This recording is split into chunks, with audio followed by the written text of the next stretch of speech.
Vamos pegar o exemplo da Carta de Pero Vaz de Caminha? Vamos pegar?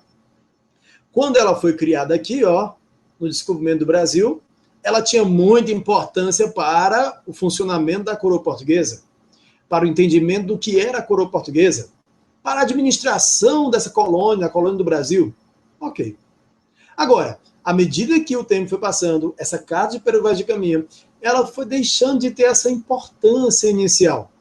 E a partir do momento que ela não serve mais para a administração da coroa portuguesa, ela passa a servir o quê? Para a história, para a memória. E aí, quanto mais o tempo passa, mais essa carta vai ficando rara, mais ela vai ficando importante, mais ela vai ter uma importância histórica. E aí eu pergunto a vocês, quando a Carta de Pero Vaz de Caminha deixará de ser histórica? Hein? Quando? Daqui a 1000 anos? Daqui a 300 mil anos? Daqui a 1 milhão de anos? Não. Pelo contrário, quanto mais o tempo passa, mais ela terá importância histórica. Beleza? Ficou claro agora? Tudo bem. Então, vamos voltar. Vamos voltando aqui. Ok, vamos voltar. Não, volta para a questão, né? Vamos voltar para a questão? Vamos lá. Me atrapalhar aqui no início, mas é normal. Vamos lá. Com calma. Pronto. Beleza. Ninguém está com pressa. Isso, pronto. Então, vamos para a questão? Olha aí. À medida que os documentos são mais utilizados, cresce o seu valor primário. E aí, gente? À medida que os documentos são mais utilizados, cresce o seu valor primário ou diminui o valor primário? Hein? Diminui. Então, a questão está o quê? Errada. Anote aí. Errada. Para ela estar certa, tinha que ser, à medida que os documentos são mais utilizados, diminui o seu valor primário. Tranquilidade? Entender essa questão? Ficou fácil? Ok, espero que você tenha entendido. Tá vendo? Você, em 5 minutos, não sei se foi 5 minutos de uma explicação, se foi 10, mas em poucos minutos você conseguiu entender uma questão. E você tinha acertado uma questão de arquivista. Professor, tem um nível médio, não sei nem o que é arquivo da minha vida. Pois pronto, você acertou uma questão de arquivista, nível superior. Alguém que é formado nesse assunto. Tá certo? Seria com uma pessoa de nível médio, por exemplo, acertar uma questão para a prova da OAB. A relação é essa. Você acertou? É difícil? Então pronto. Não teve dificuldade. Então vamos seguir em frente. Beleza, segunda questão. Essa segunda questão você vê aí, questão do CESP, STJ, não é uma prova qualquer, não é uma provinhazinha, sabe, de uma prefeitura para cargo de auxiliar administrativo, ou então para, por exemplo, para nível fundamental, que geralmente são questões mais fáceis, são questões que exigem menos profundidade no conteúdo. Aqui não, STJ, tá bom? Analista judiciário, olha aí, não é qualquer vaga, não é? Quem é que não tem vontade de ser analista judiciário, hein? E uma questão recente, 2015. Então vamos ver a segunda questão.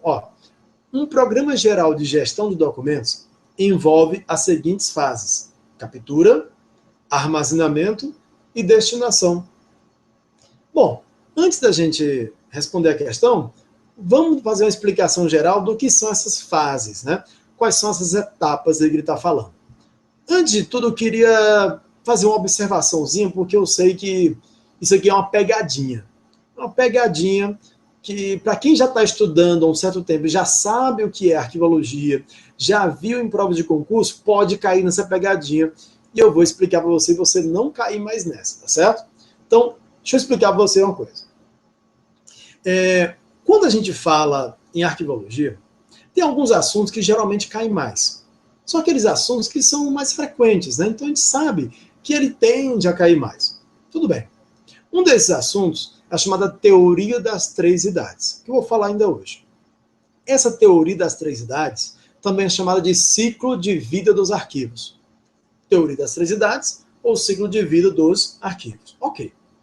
A questão é que esse assunto cai tanto em prova, e ele é tão conhecido, que o concurseiro, quando ele vê uma questão e falou 3, e falou fases, e falou etapas, ele já sabe logo, já sei que isso aí é teoria das 3 idades, já sei que é ciclo de vida dos arquivos.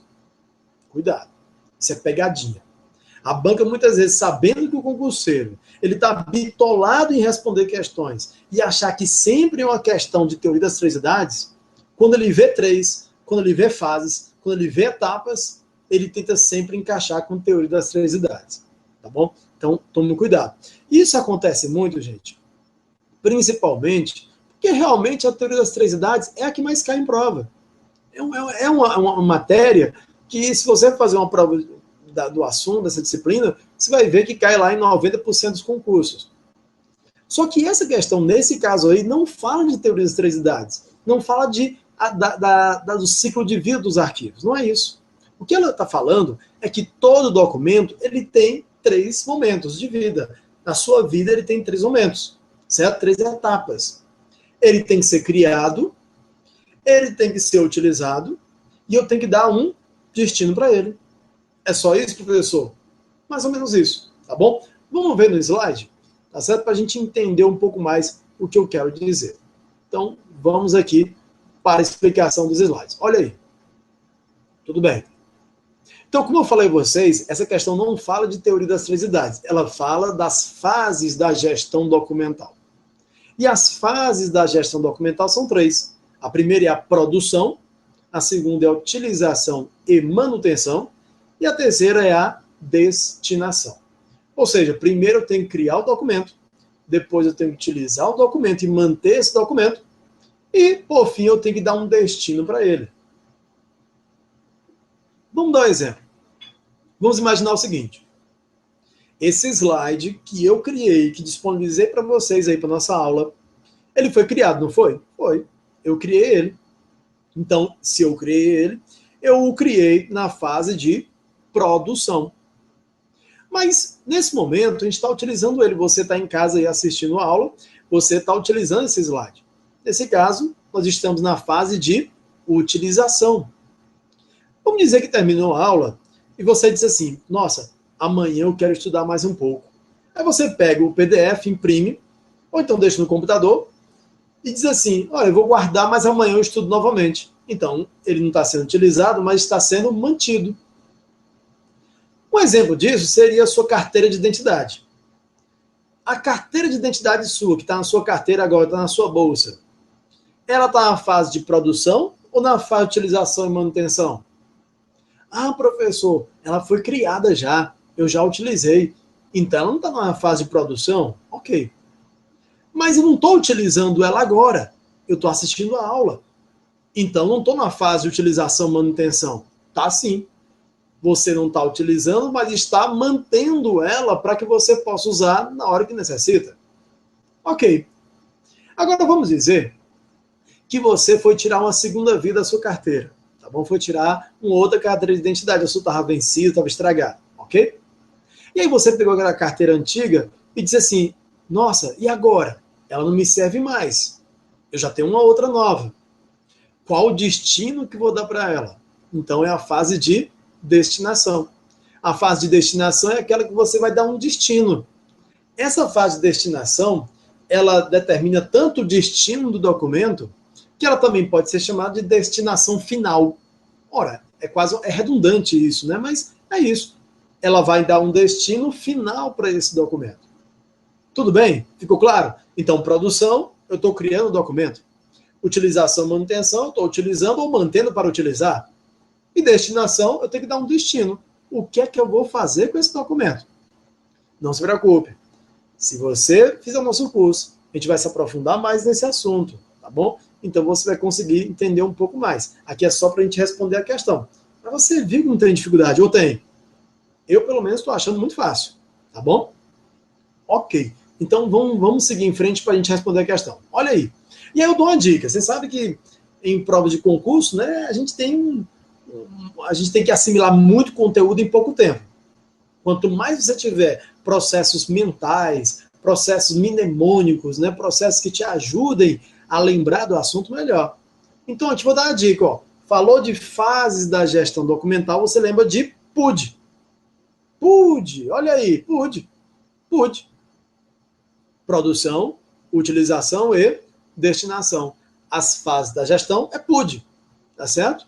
Tudo bem. Então, produção, utilização e destinação anote aí, marque aí no seu PDF. Beleza? Tranquilidade? Vamos responder a questão agora? Olha aí. Um programa geral de gestão de documentos envolve as seguintes fases: captura, armazenamento e destinação. Tá certa a questão, tá? Tá não, gente, tá errado. Olha aí, na verdade não são 3 fases: captura, armazenamento e destinação.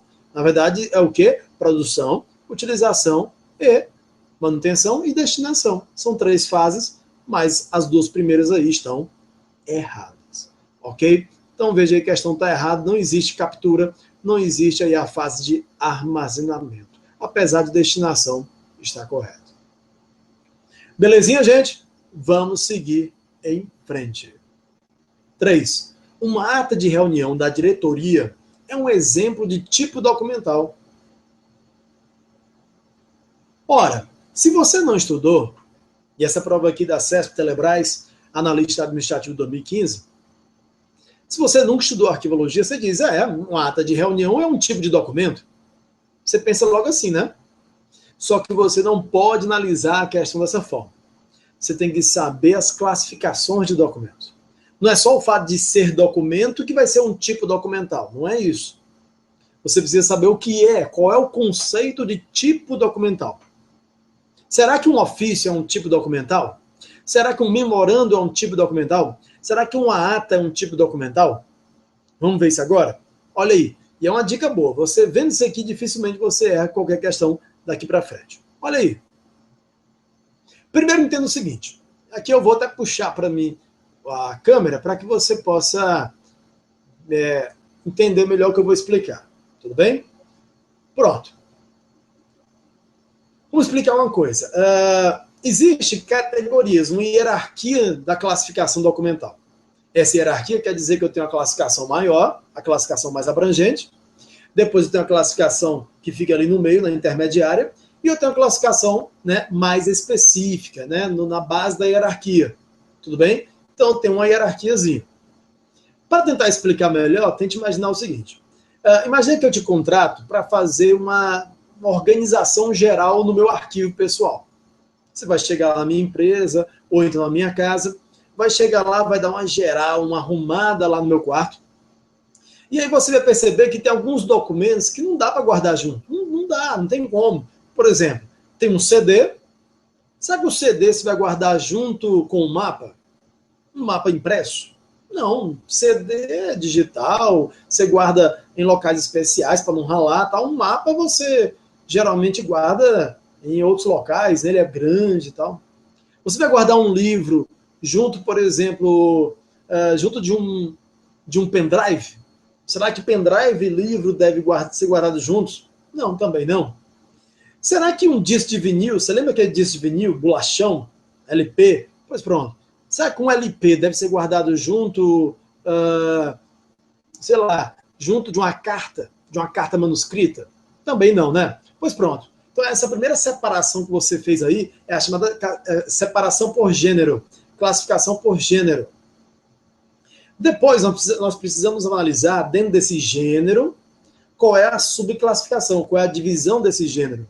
A divisão desse gênero é a espécie. Ok. Essa espécie, gente, é o que vai distinguir documentos dentro de um mesmo gênero. Eu só entendi, não. Vamos imaginar o seguinte. Eu devo guardar papéis todos juntos? Papéis? Sim, papéis sim, professor. Papéis escritos, impressos? Ok. Agora, será que uma ata, ela é igual, é semelhante, é exatamente igual a um edital? Não. Não é. Um edital é igual a um memorando? Também não. Então aí eu já não estou falando mais de gênero, estou falando de espécie. Agora, será que todo edital é igual? Não, também não. Será que toda ata é igual? Também não. Nesse caso aí, gente, nós temos edital do concurso da DataPrev, edital do concurso da PRF, nós temos o edital de convocação, né, de alguma coisa, edital, por exemplo, para licitação, nós temos vários tipos de editais, certo? Ok, espero que vocês tenham entendido pelo menos a explicação geral. Vamos para o slide, que aí você vai entender ainda mais o que eu quero dizer.